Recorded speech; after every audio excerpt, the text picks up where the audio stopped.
বন্ধুরা, আজ একটা নতুন রেসিপি নিয়ে এসে গেছি আপনাদের সামনে। মূলোর পরোটা বানিয়ে দেখাবো। মূলোগুলো ছাড়িয়ে নিয়ে ধুয়ে নিয়েছি, এবার ঘষে নেব। এইভাবে ঘষে নেব সব মূলোগুলো। এক বাটি আটা দিচ্ছি, চিনি দিলাম, নুন দিলাম, তেল দিয়ে দিচ্ছি। এবার মেখে নেব, ভালো করে ময়ান দিয়ে নেব।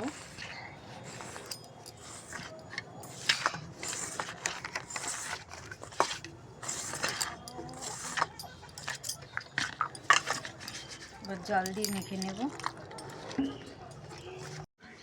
এইভাবে কুচিয়ে নিয়েছি, জল নিংড়ে নেব। এইভাবে জলটা নিংড়ে নেব। তেল গরম হয়ে গেছে, কালো জিরে ফোড়ন দিচ্ছি। এবার মূলোগুলো আগে ভেজে নেব।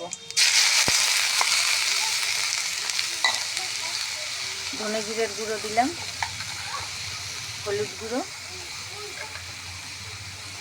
কাঁচা লঙ্কা কুচি,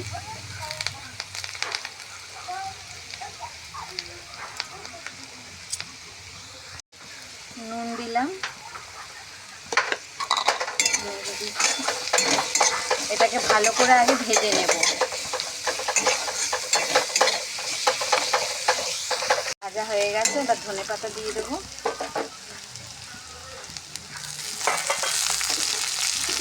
এবার নাড়িয়ে নেব। কেটে নিয়ে এরম করে পুরটা ভরে নেব।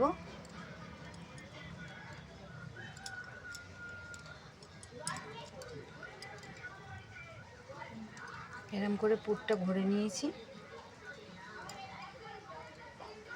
সবগুলো এরম করে নেব।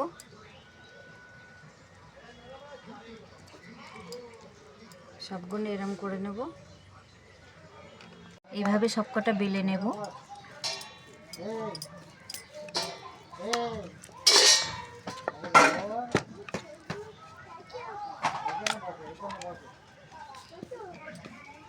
এরমভাবে সবগুলো বেলে নেব, ভেজে নেব।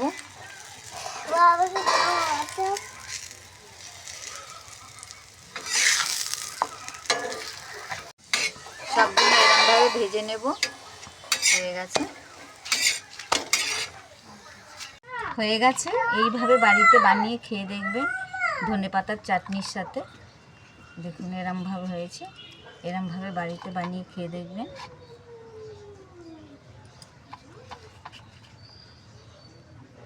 ভালো লাগলে সাবস্ক্রাইব করবেন, লাইক করবেন, কমেন্ট করবেন।